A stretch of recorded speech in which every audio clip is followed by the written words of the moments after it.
talo fatu ma tania ma le fifi na mai oile wo ile nei fo I ulwa ile sona le nei tausanga lua fe lua sumantasi ile suafa man malo o Yesu te riso te fa pe atu ta lofa lava ma lo le malanga ma le manuia ia tau nu mai fo tatu fa nga malanga ia o fa se tuanga watu le lua fe lua sfulu ia au fa so po mai le tua lo so I fu ma so ma to wol ile nei fo I lao ma le matango fi ia o le nei taimi wa mai le tua tatu te fa so I fo ina no fi ngalo ia le sona tatu le sona nei le tatu por kalame le nei o le sona o le fa moi ia wa to fa wa wina lo ia e ala ile nei le sona o le kuata mo nei o to sanga lua fe do suma tasi lo ma tu fa tasi tu pe ma o no masani o tatu por kalame songa ya Chris Taro. Sa mana me se foi songa fa fengainga i tangia no soi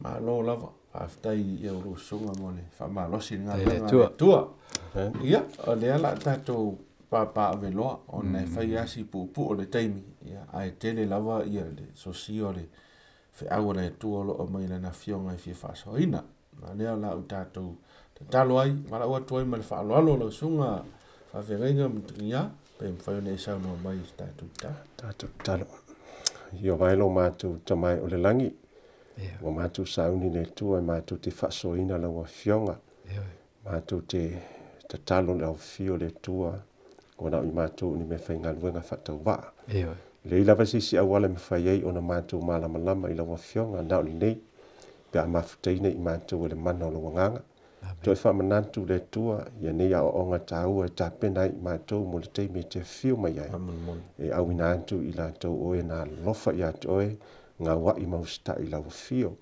ia matu te talo le tua fa lo tele fa malama so ani fo ia I la to o fa longo I nei fa ngo fio na matu malama talia ina ngo fie fa tasi matu lo finalo o matu fili nei o matu talia mausta ia talia mai fa mole ona o Yesu o matu wole mbala o tuai nei. Amen. Tatu le sona kota nei mua o tatu tanoi nei ia le tusi o ISAIA. Ta ua i o le tusi le o ISAIA. Ia e tele ia ni yon so ta inga. Ele ngata I le whainga malanga po o le whangai o le tua mono nu o Israel. Ia ai fa pe fo I nisi o fe au ta ua ma walo anga ta ua. Lo motu no tusi o ISAIA tauna e silfia ma o ilo.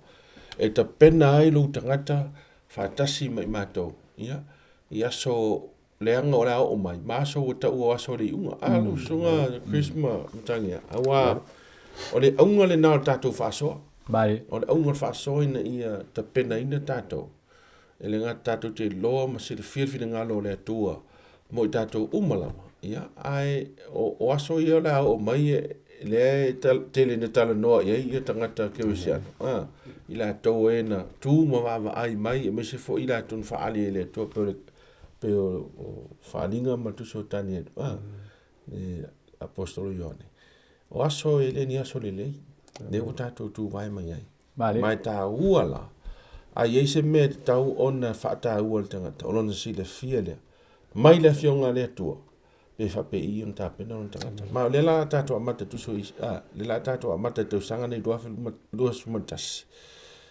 si va tola tala o te mana tua te mile te sanga nei mai na amata il misela va pe ne la fo I tau te vevesi il misela ai tau te ilo lu ma sina mulmuli ane ia o le am toa ta punia tola langi I le covid sumana iva ia le nei fa aftai le tua lo fa so po mai lo so I forma lo ne yola ile lo so mata stau te le lo po a me le lumana ai o upo la fionga le tua a tato mautino ia wa lava le tape nanga mo tato po a pe feo la tu wa lava tape na no tanga ia I so no ia la lo sunga le tu tato le sona nei ma no va ai le va ia tu le kuat ia o ma fa le fionga le tu Mateo lusufa wa o le tusi le aunga ia ile au tu o mafaufonga o tangata kerisiano o le laurolangi pea o tatu tal noi il fasolongo o le teimi awa tatou o lau kerisiano o le tino keriso e whanau mai ona o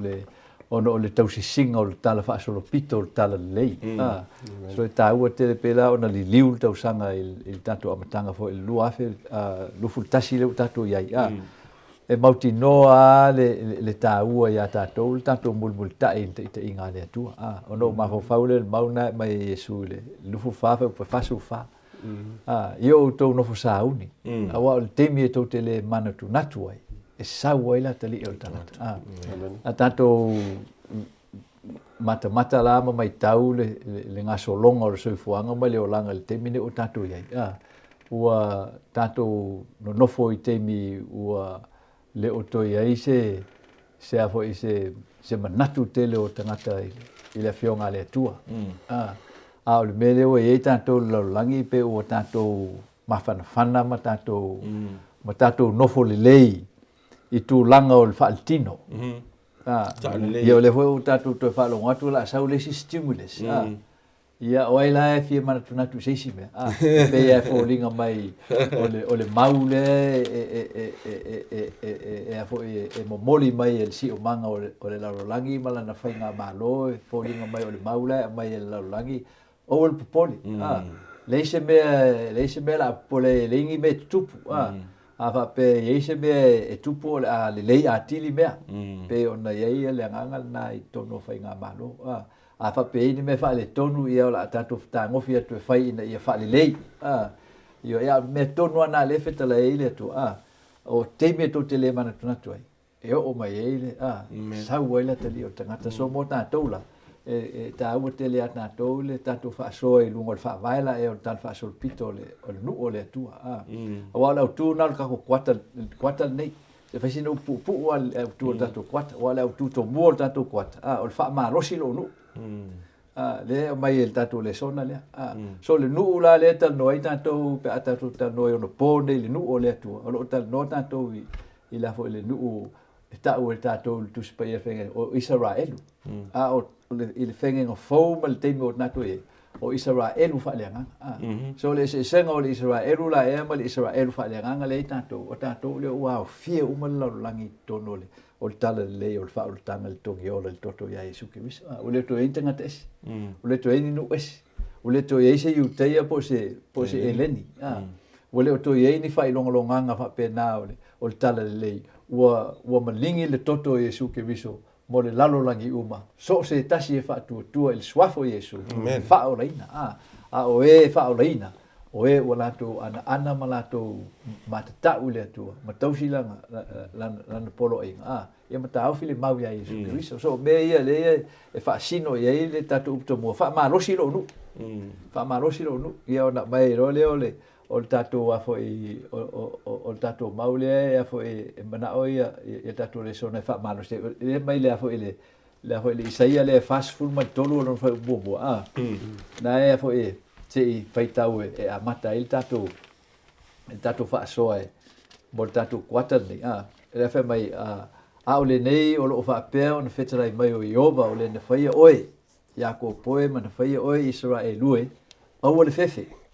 Wa o fata wina oi o vala wina oi low lava ingoa e faia oi mo so upu ia le e to mua ai le fa manosi anga le tua i no nu le mauti no e le nu o le tua o fata wina oi ia ma o vala wina oi i low lava ingoa fata wina le tua ma le siinga i lunga le tua le tau o lana fana ina ia tātou i loa le, ia le autu le mana o le tua whaavai e tātou. So o le laulangi la le tātou tau tala i le kuata nei ma le tau sanga nei i mo le tātou whaasoa le tātou Lesona.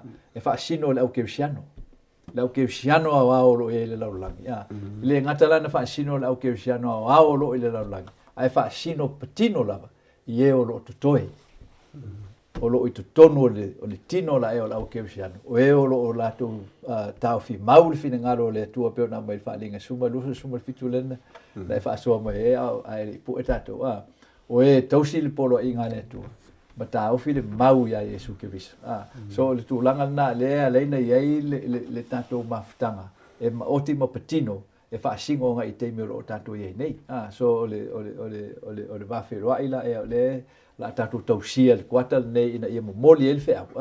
ina i tātou iloa, o lo tātou whaasoa i le laurolangi o au keu siano au, o lo ua lofangia i le atua, mala wina i le atua, o e o lo tutoe i tutonu, o e matitau i le atua, ma tausi lan polo inga, ma ta au fili mau i Yesu Keriso, o au melna, o lo malua i nei le atua, e ave i eile, i lona nuu, ina ia whaatau nuu lona fine ngalo, o le whaoleina o i lato, ia o le whaavai atu nā o tātou whaasoa, ia, tātou la alole, nei tātou le sonole, o le afo, nei vai asu, Amen. Malo, ia. Te lole vanga to mua leo sao no sunga Chris, ta u tele mai o te tonu. Ele leile o si le fio le va alna. Ma va ai ile mamanuina le na po le framework le na te va ai fua i tatu ta noanga le no bana. Ai bisela. Ile TUSI lo ISAIA. Ia. Se i tatu tala noala tatu mau tu le ISAIA lum tau mo fa pe suma valu ina i fa mal mai le tu mo po tatu Lesona mo. Ia o le whainga tā nau o iele nu o le atua i le loa po le loa tonu po o le nu o le atua. Po le mea i loa i le nu o le atua. O tau le loa le nu o le atua. Ia ona o le tū langa panga tia nau o iei ma whainga tā nau o iei ona o le la tū lama le usta. Pei tai la le la tato wawa ai ai. Ia. Pe whape i le fōringo o la e mea. La sunga tangia, o tato mau o tūna le sai e mō pa suma le vanu. Amen. Tai. Se tato wawa ai e po le ale le mele a finangalo i le atua i le ngunu o le atua. Amen. Pa tai o le memonia ia o le mafoanga na lai ona wala awina ia ISAIA. Ma au mai ai le whiau lea. Ina ua ngasala nu. Le te la sustain tatu titilo le o tonga o tu ai nga sala na la ina mafua na mai fe au o le fe au le o le fe au o le fa mo o le fe au na a mai le tu o le amano e tu ina tu ya Israel ya me se lava ya le ai ngo yuta ma Jerusalem ina ia sala mo le la le tatu mo o tu le fa i pesuma le vanu fe mai o lo fa pe mai ova o mai ia ina tatu filfilia e ui lava ina pei o ofumumu a o tuang sala. E sina ia e pei o le kiona. E ui lava ina mumu ia e pei o le ia ula. Pa mai e avea e pei o le fufunu mamoi. O ISAIA e isen whamtalanga tele whaatitau i lona tu inga tangata. E pauai e whai mai whamtalanga a mai i whai mai o ia o le atali o amota. Ia o lana whiau ma le awala na mai eile whiau i a te ia na mai whaalinga. Ia o le mafuanga o le whiau. Ia ina ua paule nu ma ua ngasale nu. O ila tau na ave iei, ia o Yuta ma Jerusalema. Na wala au whapitoa la ile tua. Ona o le tūlanga ua o iei nu le tūlanga matautia. E te maua mai naile. Ile whai upu na e wha. Na e whamtalanga na mai whai mai o i tā lofa i nu angasala. O le nu e angasala te le lava. O le tūpulanga a mio leanga. O le whanau e leanga lava i lātou, wa lātou lafo ino Iova, wa lātou ino i le pa io Israelu, wa tu umuni lava i lātou. O whamkalanga ia ese i e whamtala i e tūlanga ua iele nu. Whai mai uanga sala, ua matuanga sala te le lava, ua mio leanga, wa lātou lafo ino Iova, whai mai ua lātou ino i le pa io Israelu. Ia il teimi lava tasi, ua lātou tu umuli ia te ia. O lona winga, o tu ainga va ainga lea na sila i le tua i le tūlanga o iele nu lona winga ua le amana ia e le whamtalanga nei mai ama ilunga e iloa e whaatusalo i le tua ia kompea le tangata ola e whaile mawhau i mea ola o le asini ma le povi e iloa le povi le tangata na te tausia ia e iloa le asini le me whanga i ma tangata na tausia ia a o Israel wala ko le iloa ai sa le whamtalanga na le mta le whai upuna e lua whai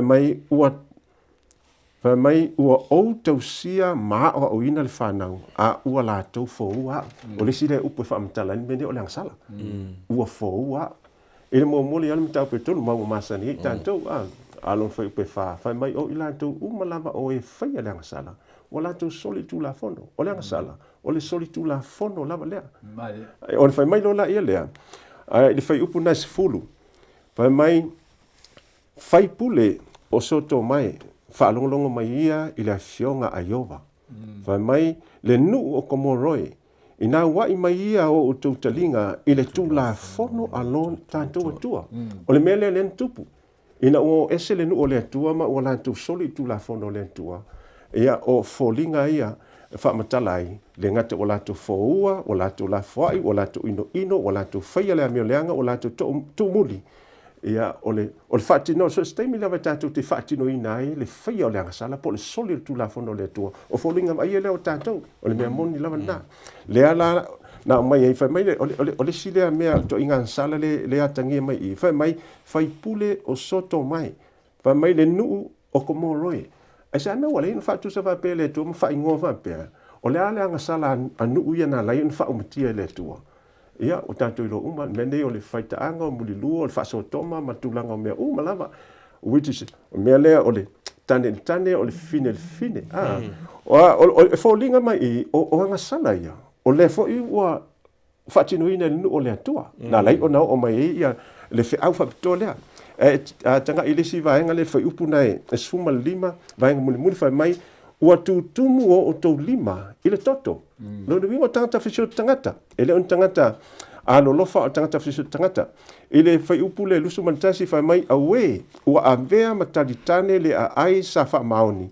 Sa tumu i le wha amisnonga, sa nofo i le amiotonu a ona po nei o loo no nofo ai o e whasio tangata. Whai mai whai upe lusu malua. E tā ua i antau. Whai mai, o lau a rio ua avea lea maotota. Ua sui i le vai lau waina. O lesi lea me ka ua. Whai mai, le ngaka o le whasio kangaka. Ai, whai mai, ua sui i le vai lau waina. I le upu lea waina i le tusa whalinga me tau suma fitu. O lo whaantusa. Oa o onga. O lona winge fōlinga mai, oa o onga ma fionga le tuan tai an whai ma tai ala i o lantu o langa. O sui vai. Lona winga.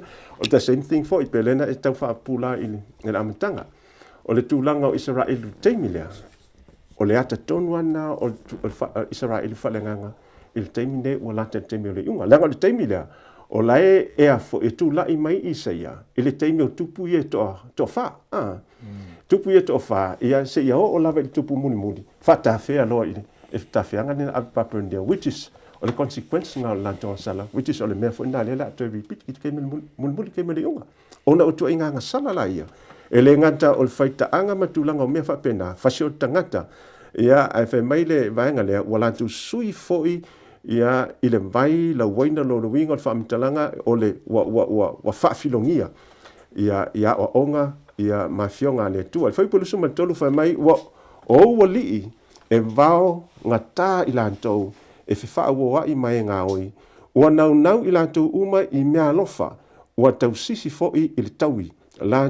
Lantou te le wha masino i le ua mantu oti. Wha mai ua le o atu foi i lantou i le whinaunga. A lantou whinaunga.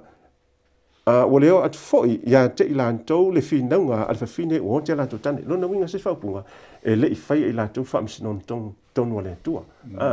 O lona winga e le o kea lantou. I lantou o e pito siri o na kea i le tua. O e ua sauaina. O e ua mantu oti. O e ua ote lantou tane. Ia lantou i pito siri o mna o mil sosani. Ia pitai. Ia lantou te. O anga sala la ia. Le ana lai o na amaya. Lo le wha au wha pito lea. Le wha au tuai. O le finangalo le tua. Le finangalo ina ia wha salaina mwha umtia. Aina ia tu ina maia le wha au. Na ia folofolo ma le wha upo fitu. Wha upo fitu nai wha mai ei. Folfolai o le mele le ao ia te utou le a whaatafuna ina. Le ai. O le a aina tangata ese a utou me ai ale ko ke wa ai ei. Pe a whai e kontinua e utou le whai a pele angsala. Vai mai le a whai le whai upu nai e sfulma le ono. Ai a whai ko ke sala mo. Vai mai lo le whai upu le suma le walu le au tu i e tato le sona. Vai mai wa o ko vai mai lo la ia. O loo whaapea mai ova o mai ia i nā tātou whiwhiria. E ui lava ina pei o ofu muumua o te wangsala e sinsina ia e pei o le kiona. E ui lava ina muumua ia e pei o le ia ula ula. E avea e pei o le fulfulu mamoe. O lona winga. O le taualunga leo lona fina ngalo. Pe a whai au sta inu. Ai a whai le ai. E whaatau nuu lava lan fulfulanga le whai pui fitu. Na te wha umatia. E o la ulea te wha popo. Te vaenga lea. Ia, te lo ua. Mangingo le mafuanga. Ua ngoko i le lo le ngō le tua. Ua le iloa e tangata nei lo lato tua ma lo lato identity po wai lato tai pe o tangata Samoa fo le walu no fo yo Italia ai ngalo ya yo Samoa o mele tupui ia e le lo ai tono o le nu o le lo le tua le lo lona tangata po wai ia i le tua so ta ua i ole le ala ma fu mai ono na ang sa ia se sono ia lo sunga Chris fa la utile no vanga ia o si vanga to mo tu so ISAIA ia le wa le ngana o le tal fa sul pitole mai ata tu spai o lu Israel wa lu me na fa le tu lu Israel tal fa sul pitole Israel aru le tu ai ku pito se i mai ero na lu musu farao fa alu nu ia ai fa le tu ia va venga e fa ali ero na mana me na le fa me ISAIA o le ma fa faulo wa ngalo ya la to le na fa o le na mai la to mai le nof polonga o le atal na o le tangata o nof polonga le sala ai ma liu le tua mai le tua le fa mangalonga ma ngalo ila na sala fa ola mai o ia ai ngalo ia na ngalo ro le tangata ia o le mana tunatu le mafu ama wa le o no ia o mai il tulanga le o ia nei o ma wia la ia o le rofa tu no le tua so atala ia le mai ia e tato te mana tunatu ai ina ia tato baba ai o le simen fa ia le tua ia Israel no umana sei mai o ai kupito o le mai le tua i tono o le vamtu ia ma mai le tua ia Israel le papa ma o tu la fono e se funu e fa vai e le malo le tua o me fa pitona na fai le tua mai ia Israel ina ia lo Israel po ai le tua le na fa o le na mai la to ona umolo le na le tua ia Israel le ia papa ma o tu la fono fa vai o le malo e fa va o le tua ona mai le tua ia mosil temia naitas le ata o le falifita fa mai le tua ia fai e pe ia ona ia ona fa tusa i le lang ia o di ia se me te avise le ata la e o fa o tanga ia Jesu Cristo le na mai so me te tele na lua le e mana o ia le tua e fa manatu no Israel tato ai tan fa so pito Israel o me ia na lato anga sala o lato fa ngalo tu la fono le tua ono wa ngalo ia lato le tua fa o reina i lato o le tua fa ngaina i lato le va o le tua fa ofu fa se vai o lato vai o le tua fa puna mai le vai mai le papa o ata uma na fa ata mai ele nga luenga o fa o tanga e afo e tau lunga i le nganga o le tua mo le tanga taola ai ngalo lo tanga mela ia ona fai lo le tanga me sa fai e afo e fai nga malo i o tupu e fai na mai ele mai dato Lesona wala to fai ta anga manu es wala to fai pe o tupu o nu ese e afo e ao ma fa putu te mau ai wala to wifo ia tu ese wala to fai ta anga wala to fa nau ina ia la to fai al fai ta anga tasi fai tu pu tu pu o me tu pu le ma tu pu le la o me la ia la fa ali mai i tono tal fa sol pito wala to fai nga ai wala to fai ta anga wala ise me ngata mai ai le fai ta anga o fe uswai wala to fa nau fa pau o le loa le tua i tono nu o le tua wala to le tau sial polo inga le tua wala to soli ona sapati wala to le amana ia ina le tangata mativa wala to le amana ina le tangata lo nofo polonga i le sala o lo i fafo atu le nu o le tua le fe auna le mai le tua ia Israel wala to ngalu fai la wala to le fai fa pena foi la tato yo polo tato ye nei mela na leo ale na mai fe aule mo tato ono la langa ya tua o tutusa le leile la langi o keusiano Israel fa le nganga io no pone mono pona wala tu ave share tu la fono le tua wala tu soli polo inga le tua wala tu ave share le fo ile sau ile mala anga o le fa o tanga Jesu Cristo na mai le ata o le fa fa i pol malu o le tua wala tu fa ta mai le tino le malu pa i o le nganga pa i o le tua o fa le nga ina uma na me uma ele au keusiano ono wala to fa ngalo le tu so mera ia le tatu tiro ele aleng fa mai ia tatu au tu le ta ole le langi fa lo mai ia ma le laulangi o mai o talinga ia fa mai fa umonga o puna fo ia ISAIA fa upo iva ta mo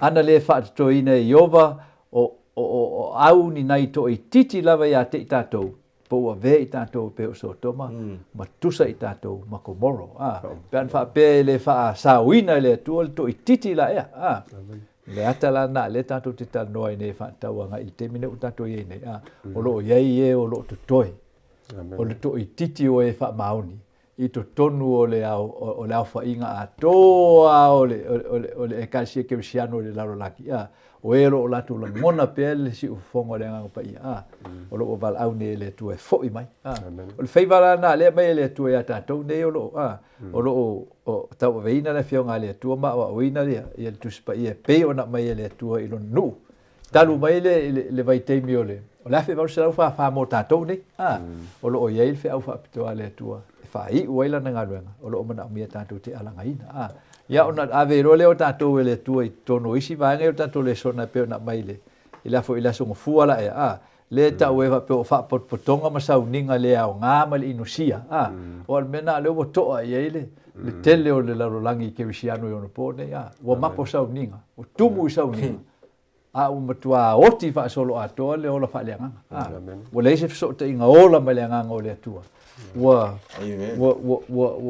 nga ngana le swafa o le tua ai mio le mio al ti apo ole o ana ma le matata I mea fa le nga o ano ma nau I mea fa tino e paua na me lai ma fa u ia il tele o le larolangi ona po nei so mena le ma el tatou Lesona le mo tatou te mine ia ma va tu tatou I vaenga ta o lo mana o le tua e tatou te fauta ia pe ona ia lona ino I sauninga fa pe e tau le tua tatou tangata pelo io so a tatou le fa mauni le tua o ve tatou tangata pe pelo pe o no o Israel I lona tala fa so pito a toa ol matua fa ole le ala infa mai Jeremia elation me pitu silin fa ole loto tangata io awai e afo e tau tino longa ngutu le swafo yo ia ai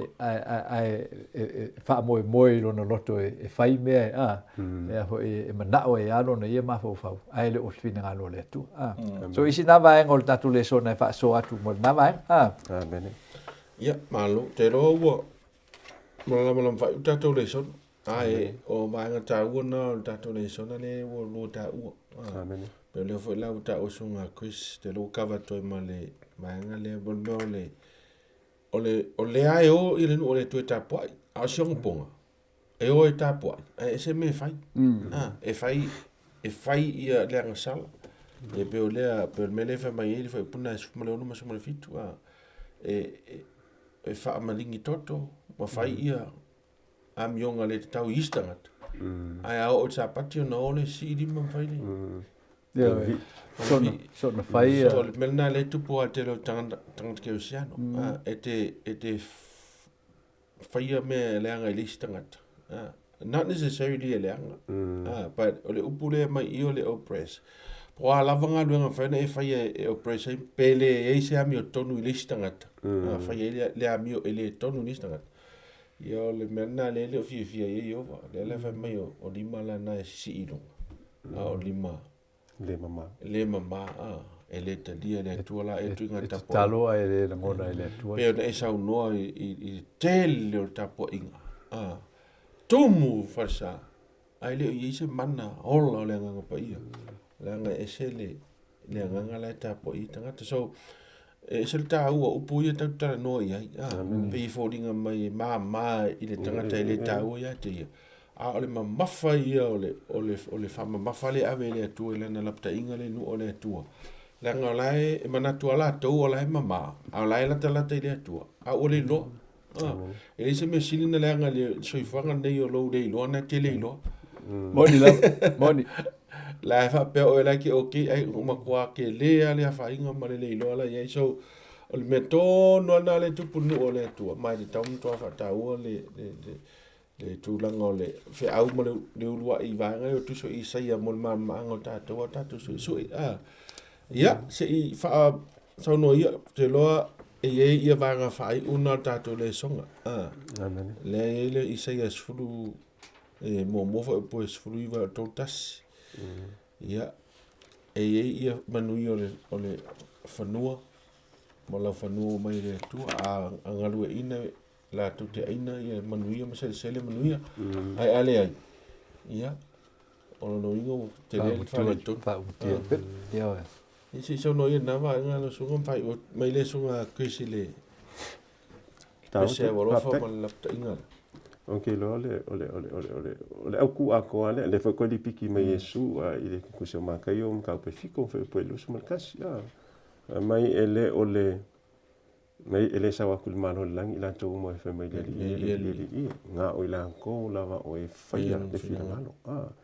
Olo na winga na fa mtalanga ole au ku ako ale me ai kilo le i ku spai ako le fo ko fa ma fa mai ku si dan ka mo ISAIA kala ilang fe au fa piko throughout lang kus ole me angi ole ngasala ele ya si me alei o nga muka fa mangianga le ku man kai inga le ku le ola ka ele fo si me enga ke ka fia mai ke ma fai on ka fia mai ka ko me ka ko lu aku le langi ma le ola fa le fo e ka kala which is ole mele le ka kala i de fa ipule sui va se ko kas o fa mangianga le nga kai fa mangianga le kingo a o ye ko kongo o kanana fa tino but mostly I came in ole unga mo ka ko e ko di piki for the same thing ole ka ko ke va ia ku o fa mungianga le for le ku e ka ko ke o ia fa me ka ko ke ai la ko uma am ia la ko am ka po lu su ole ku se fa dinga fa pe su fa fa mai am ia la ko o e faia ia ko ia polo inga fa mai e kanga ia la ko le la o le ola e ai la o le ola ia mau lu aku yo ngalo kwa mau fai ko le ola fa ba o lo winga ola mo ila ba le ka kale o Israel ke mina e mo ka ko ke mi e not necessarily o fa mungianga fa kingo le ka ko ki do ai o for langa mo fa mungianga ile lang ile ku se fa dinga ka ko su mariba ngai de for langa o ila ko mangala ko ke enga fe au ale akua me se da fe au de au i mai de le fa dinga ka pe suma fa mai a fai o la ko mangala ko ke enga ile fai upula su fiku fa solo mai lalo fa mai ole a vala au lole akua i ile i mangu fele lei ma mangu ka ole va ia ole a mai lo fai ia kingo ila ko ia malako le asapa ila uri ia o lo vinga o a fai ka ko ke le uska ia polo inga mkula fongo ale ko which is longa finga ngalo le mo i ka ko ole me mongi ia instead ol ka ko la ai la ole ola al me mongi ia ole a fai o ka ko kingo ma me ai amang le sola ia ole winga mongi ngal fa mkala ngalo winga ele mo i ka ko le fa mo ole au ku a ko al mele a fai ole anga sala so lingo polo inga makula fongo le kua ole mafua anga wa lai o nga mai fa piko le ko le fe au le o langa vala au fo ile fai mai fai pu suma le ongo fai mai ina fa no ia o tou ina ia fa ma ia o tou fa te ese ia te o tou ngalwenga leanga i o uluma so ia to te fai me leanga o lona winga ole vala au le tua e kasele hope mo o ko o lo koa vaenga mo ai ki le fai mo le fai pu suma le fiku o vaenga ia ka ko ka fai fa mai le fai upu suma le ban fa mai o lo fa pe mai ova o mai ia ina ta tu fi fakas o le olanga fa pa ia inga o kanga ka malo langa fa mama o kanga ka mai anga sala o le ngalwenga fai ko lu ka ko mai mo le tu me mo ia o le mafu anga lenga la au le tu fai upu ngai suma le ngo fa mama o le ko ki ke agree ia yo ko ko mali e ka ku ese nga sala ma mai lo la ia le wan me mang le ki ole fa mai Yesu le fa dinga nga sfulu e ko fe pelus fulu fa mai fa o ka o ki ku fa to ma ua tu ai se ka kala mai o ke u fa le ko ka su fa ka smaia o lo winga o le me mong ia po le a le fina ngalo mane na o le tua inga ia fa mama ka ko mala vea i ka ko ma le consequence o le nga sala o le oki e le ma fai ia fai se me kasi inga i fa mama ai ka ko ala ngalwenga ngal fa mama ka ko pe a fai ka ko ke le agree o fai mai lo la ia le a fai ka ko ke agree fai mai lo la ia le o mai o mai ia i nā tātou whiwhi whakasi. O longa winga, o ngā luenga whai whakasi ai. A ka kou mai, ma le atua. Le whai mai e su le ange ngā suma 5.5. O le bingi o la o kou. Mai o la o ma fua mai, wha mai e keu winga lea. Inga ia fua mai a kiri. Wha mai dona i vanga muni, wha mai a wā e le ma whai o kou o ma whai se mea kasi pai. O le o langa wha mama inga, ma le o langa wha pa ia inga. E le o se mea whai ko kasi ka kou. E le o se mea whai ko kasi le kua. Ai o le ngā nuenga whai wha kasi ai. A le kua mai i ngāo mai ia, kako whiwhi wha kasi. Wā a e le a kui, e le ma whai ia. O au o lea ua wilinge ha. O mafuanga ngā lenga mai te whiau iai. O kama leo ki le rope sa perfeka mua ISAIA. Al kai mua leo le whakawala au ingai. E a mai whapiko ai te whiau. Inga ia lawe inga rengu o le tua. Mai le o aku i le kulanga wa afianga o le ngasala. Nanga lenga fora mai te whiu fiku. E wha umakia, ma whakafunga inga lea. Le ngu. E ainga kangaka ese me ai. Ai maka i o kou. O le mea lea. Which is, ngā o aku lava i ngā ua umango fua inga i a kupu i ko whakau pia eskia le kupu muni. E le i uska ia. Nanga e ksoro mua mai a eskia. E whaalongo i perfeka pelo. E ri whaalongo ia. Ia ISAIA mai ere mia. O perfeka inga wala audia whakore kua. Lea lava, ngā o inga whaumakia. E ko fiere kua ia ngep kangi sa whaumakia. Ia maa whakankau. O le mea lea ngā popore i tua. Inga i mawhai o ngā lapka ia le ngu o le tua. Inga i mawhai o ngā salamoa. Inga nge i o i la tau le folfolanga le whasalanga. Ia ai mai se le whaamutianga. Ia o sa le whaapopo te whaatau le waenga lea. Whaatai marano. Sa no i whaatai le sumtangi ai le whaapunanga le waenga lea. A tatu waila i le i unga o le. O le ngā ruenga whaile le tatu whaalongo ne a whaamutala e mutangia. O le unga o le salamoa. O le toi foi o le nuo Israelu e toi whaitau langa i le atua. Amen. A o lan foi Israelu e whaitau langa i le atua. E whaile mā moe. O le atala e o le whaol tanga o saunia e le atua. I lana tau toonga. I a te ia lava ia. E ma liu mo le angasala le tangata o le larolangi. So mena le intu tusa le leita tau i ono pōnei. Tua mai o le afo i o le o luma mai o le afo o le satauro. Ma la tau nei tu atu o le satauro. Ona langa e tutusa le me whaatu tua i ele tato whaau tanga. O le toto o le tamai mamoe. Le na whasi a peru. Moni no. Ia ma le toto o le tamai mamoe le na whaasa tauro e iuteia i lunga o le satauro. O le toto la ea. E ola ele tangata whaatu atua. So le mea lana lea na la patai mai lea tua ma mai lana pese awa lofa lea. E lana pele. Wa o langa pele o Yesu.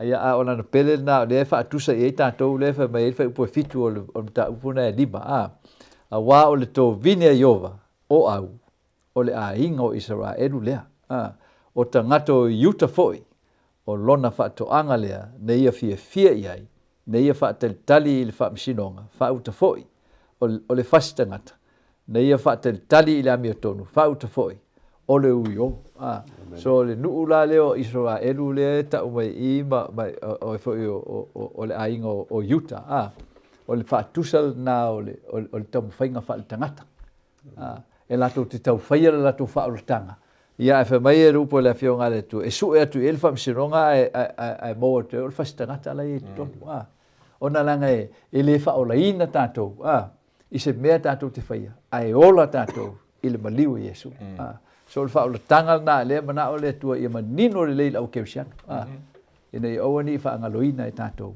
o le tato fo I le tua o le tato fa malingi le toto mo le angsala lango le angsala o le solinga o le polo inga le tua ile sao fo I se tasi ile malo le langi o e ino le tula fo no le tua so le o salmore le mana o le tua ave ile le lalo langi o keusiano le teme o le unga le tato ia nei ona langa ole langi o keusiano le mata I tu ia ile langi uma ma le lalo langi uma mo le fatau nu ino le fa tanga le tu a le tau nu le fuafuanga la e a le tua mo le fa ino le tangata ona o tatu le fa tu le toto Yesu ke visu on tatu ma le ia la ia a wai le fai le tuan fa ola o pe a fa pe te le tali ina fa o tanga le toto Yesu Kiristo e te ma leia na e mata lo le ai e tanga tonu e se me la en tauna ai manu nofo i fale sa tauna e nofo ai te le mau se me tas so ono o tatou te ena le pele le tua o Yesu Kiristo e mau e lo tatou fa o tanga o fe aula e le na le tua e langa mai ila matanga o tau sanga nei lua afe lusultas ile alanga ina o le fe au ile lau langi kewisiano nga o le utatu no fo le temi le utatu ai ngai oinga o umana valo ia ile tua o le tau o mainga fa atasi o le pulenga le tarako male man fe ai ina ia fa umale ia la fo ile ngaluenga le tua o lo nga lue fo ile tua e vala aulan fa nau mai matangi e fa o le lau langi le utatu tilo ne ia ini fa mata tatou ele tua i va venga pe na fai le tua va venga fa ola Israelu va e kupito ana moa le fo mata na fai le tua va venga la ia e fa ola mai on tangata mai ai kupito fa ona po nei le olo matua no fo polonga i tatou pe o so toma tomorrow komoro le faita anga ma le amio le anga ma le puo tatou loto i mea la langi au fa ngalo tatou mea langi ya o le lapta inga na le mai amatanga o le tatou tausanga ne ala il perfeta ya ISAIA ala atala atili le tua fa solo le tatou tausanga pe ona fo na amai le tua i lananga i lante te inga le nganga pa ia Faafitauli malo i do so faafitauli le tua i le nei fe au wa pe tatou wa ai nei la lo to le o le fe au nei e le ngata wala pata i le tua le anga o mea lona nu ai e au mai le fe au le lofa amen o le lofa fo o le tua le ala una la pata wa o fo le se me fai fo le tua o no mo fai lo ina o so ya cha la va ye mo tato umala o le wala pata i le tua wa ele se si tanga te fa pe te mo uma to inga le anga te fai ai tangata wa fika i me ye fa malau lau mai tu so ISAIA le fi o le tua o matua le anga e matua le anga o tua fully tua nu ai o se tua e o me fo pasuma valo le ta bo mo fa mai o mai mari o mai na ta to fili fatas e le fa mai le tua o ia